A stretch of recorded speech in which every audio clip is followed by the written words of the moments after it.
Hi. Alright, hello guys, welcome back to my channel. If you are brand new here, my name is Nikki and this is my book nook.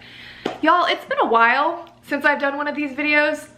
In all honesty, I don't love doing these types of videos. I don't enjoy being disappointed. I don't enjoy disappointing y'all. I don't enjoy sitting here and trashing somebody's hard work. But every once in a while, it just happens that I just feel betrayal, I feel backstabbed, I feel lied to. I just simply don't know what happens when like every person in the world besides me seems to love a book. Like I question if I got the right one. I keep like reading the title and I'm like, is this it? Is this what it is? And in fact it is. Today we're talking about The Fine Print by Lauren Asher. This has been one of my most highly anticipated reads for so many months now. Like I kept meaning to pick it up because everybody and their mother was talking about it. Everybody was loving this book and the concept of it sounded so interesting to me. It was just so different from anything that I've heard of before and I'm like, this has such potential to be so good and I was so ready for it.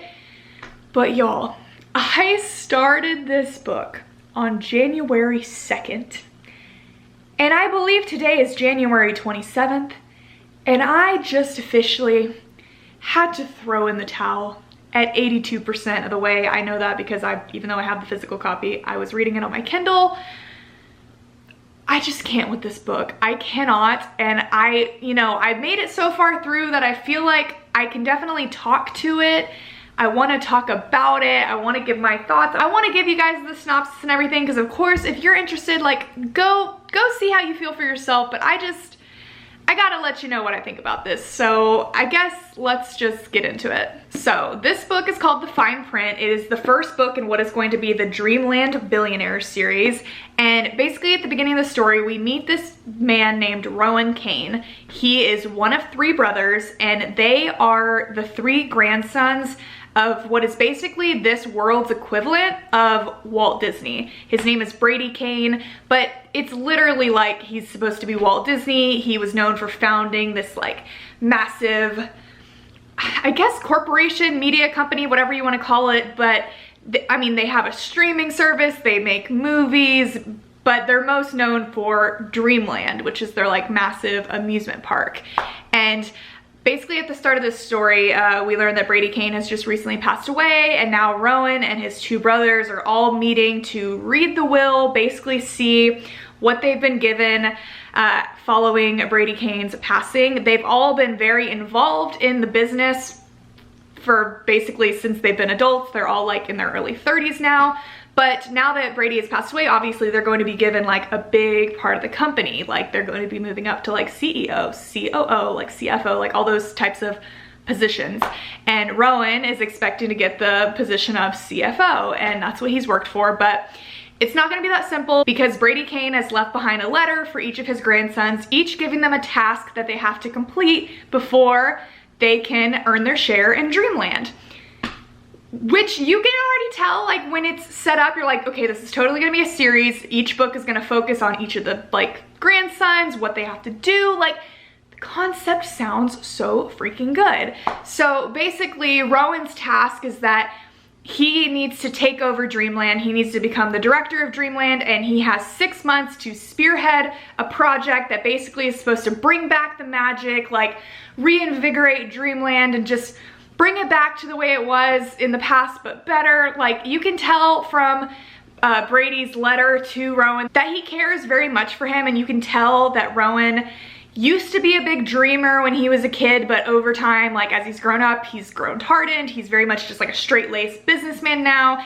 He doesn't care too much about anything but the numbers, and that's all he sees whenever he goes to Dreamland. Like he doesn't see the magic anymore. He doesn't see the fun. Like it's just money signs and numbers. So Rowan is not happy about this task, but he's like, fine, I'm a businessman. This is a project. I can manage it. We'll make it happen. So basically Rowan shows up at Dreamland, immediately starts throwing out commands, getting a team together to basically make this task happen for him because he's not going to dream it up himself. He's going to get someone else to do it for him.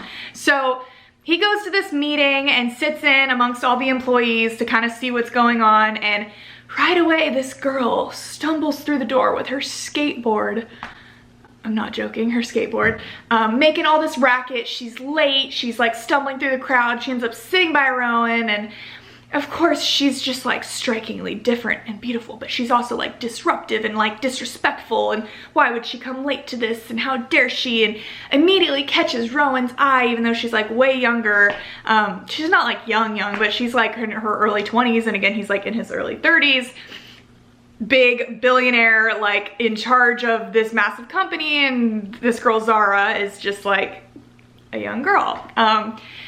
But yeah, like right from the second that she sits down next to him, they start like bickering. But yeah, this book is dual point of view, so we see Zara's perspective. We learn that, you know, Dreamland has been a big part of her life for a very long time, and that her dream is to be a part of the Dreamland Dreamers, which is basically like this team of people. I think it's called Dreamers. I can't even remember. It's like the team of people that come up with ideas and concepts to like make the park better, and it's like a big prestigious team to be on, like people that are like graduates from like MIT and stuff. It's like there's an equivalent of it for Disney World, but she wants to be on this team, and she had this massive idea that she wanted to submit to be on the team, but then her like ex-boyfriend ended up stealing it and he got on the team instead, and she didn't get credit for the idea. Of course, she's got a past with like an ex-boyfriend that's weird, and clearly like she also, like very early on, it's admitted that she had somewhat of a relationship with Brady Kane. Like she clearly like knows him in some way, because whenever she sees how much of a jerk Rowan is, she's like, I can't believe this is Brady's son. And essentially, Rowan ends up hiring Zara to be on the creators team, the Dreamers team, to come up with these ideas, because he thinks that she's gonna be like his secret weapon. Because again, all he cares about is getting this task done, getting his inheritance, getting his stake in the company, and as much as she drives him crazy, he thinks that Zara is going to get him there. So he hires her, and this is like an enemies to lovers workplace romance. And you might be like, why are you rolling your eyes, Nikki? That is your favorite trope. And you're right. It is. I think it's one of my favorite tropes because I feel it's typically pretty foolproof. Like, it's so easy to do because there's forced proximity, there's gonna be underlying tension, there's reason for them to be around each other. Like, the build, I love everything about a workplace romance, but somehow this one was just done so badly. Like, I don't even know. Like, Zara and Rowan from like the first second just like bicker, but like not in like a cute angsty way, in like a freaking high schooler, I'm 13 and 14 angsty type of way. Like, again, this man is like the head of this massive company, also Zara's boss, and she like is talking to him in a way that I'm like, you would never. Like, we've had 2 conversations and you're like making jokes about how small his dick probably is. You would just never do that. Like, so much of the dialogue in this story to me was so unrealistic and so cringy that it like physically hurt me. And I mean, throughout this whole story, it's literally just like every week Zara has to like come up with a like all the dreamers, all the creators have to come up with a concept to present at the end of the week, and Rowan's trying to pick one of these concepts, and like she doesn't know at the time that this is what's gonna like get him his inheritance, I guess. But it's like every week she's coming up with something, but then he like can't stay away from her even though she drives him insane, and he ends up like, I don't even know, he ends up helping her because they have to like draw diagrams and stuff to present, but she's a crappy drawer even though she has great ideas. But then it's revealed like Rowan loves to draw, so he like draws stuff up for her, but tells her some random guy in a design department did it, and gives her his name, which is a fake name because it's him. So she ends up like texting back and forth with this guy that's like her new designer, but it's actually Rowan, which you're like, oh my god, cute concept. It's just, it begins and it ends within 5 seconds, and it's like honestly a pointless storyline. Like, every time I'd heard about this book, I thought that was gonna be like the whole plot of the book, like him being this fake person, him having this like alternate identity. It literally lasts for like 5 seconds and is so not satisfying and such a waste of time. And again, even her interacting with his fake alternate identity. The dialogue just makes no sense, the way she's like so comfortable and weird and like outgoing with it. I'm sorry, I'm literally on a rant, but like this book physically pained me to read. Like, I don't know what it was, but like Zara's character, and I don't want to hate on the female lead, but she was just the most basic, not like most girls girl I think I've ever read. Again, just her dialogue, the things she said were just so like, she always would say like, I'm amazingly awesome. I'm amazingly, like, I can't even remember, but it was just like, she said it over and over, like, I'm amazingly spectacular. I'm amazingly awesome, aren't I? Like, just like childish stuff. Like, it was just so childish. And this guy being this like super hot billionaire CEO, I'm like, why are you attracted to this like young girl that has, I mean, she's very smart, she's very creative, I get that, but either way, this entire situation, he is her boss, and this is a massive company. Like, if a story were to get out of something happening between him and one of his employees, like, it would be a scandal. Like, that's the prestige this man has. And I just have a hard time believing that this girl is just so spectacular and amazing that you're having to like shove your tongue down her throat within like your second interaction. Like, things in this book just happened way too fast. The tension was broken in 0.5 seconds. Like, it was broken so quickly that it was like unnatural. Like, when it happened, I literally had to do a double take, and I was like, wait, what? Like, I had to reread it. I was like, he just kissed her. Like, what? Why? They haven't even like had one comment. Like, they've barely spoken. Why was that the reaction? Like, the scene that took place, it's like that should have happened in 150 more pages. Like, it was literally absurd to me. Like, it just, and from that point, that was so early on in the book, I should have known. I was like, this is not gonna be it. But it's just like, the plot was all over the place. The dialogue was cringy. When it got to the spice, which there is ample amounts of it, even like the spice made me cringe, which that takes a lot. You know, I read a lot of spicy books and I've experienced a lot of things in writing, but like, there are times when the spice just doesn't hit and you're literally reading it like I don't know. The reason I kept reading, you might be like, why did you try this hard for this long?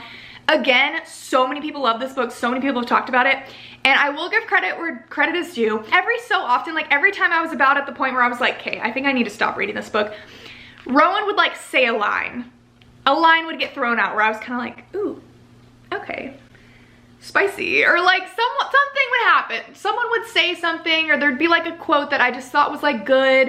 And I'm like, okay, I'll hang on. But like, the farther I trudge through this book, I'm just like, no, it's lacking flavor. It's not doing it for me. It's so freaking basic, and like, it's sad. It's truly sad, because I think the concept is so good. Like, this idea of like Disney World, and again, the enemies to lovers workplace romance, especially like boss employee workplace romance, is my favorite. Like, I eat that shit up. I love the enemies to lovers.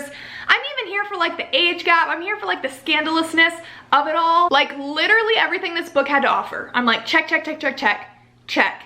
But just the way it was executed, simply, I cannot. And I'm sorry if you loved this book. I'm not trying to take away from that. Like, you love this book with everything in you. I promise you I'm in the minority here. Seriously, like, I have not seen negative things said about this book. So maybe people are just scared. Like I honestly am right now, because everyone else seems to like it. But I just don't know. I'm really intrigued by the hints that are being given about the other brother stories. So I'm like, will I try those other books? I don't know. But this one simply wasn't it for me. I'm very sorry to disappoint you guys, those of you that were waiting for this review, because I had gotten a handful of comments and messages of people asking me to read this. But I cannot personally recommend it, but that's just me, and I gotta be honest with you guys, as always. Yeah, that is it for me today. I will talk to you guys very soon, hopefully with a more positive review and a Good book I can recommend. If you guys read this book, if you loved it, if you hate it, if you're in between, if you don't know what you think, leave me a comment down below. Let's talk about it. Get out all your thoughts and feelings. I'm here for it. But until next time, I will talk to you guys very soon. Bye.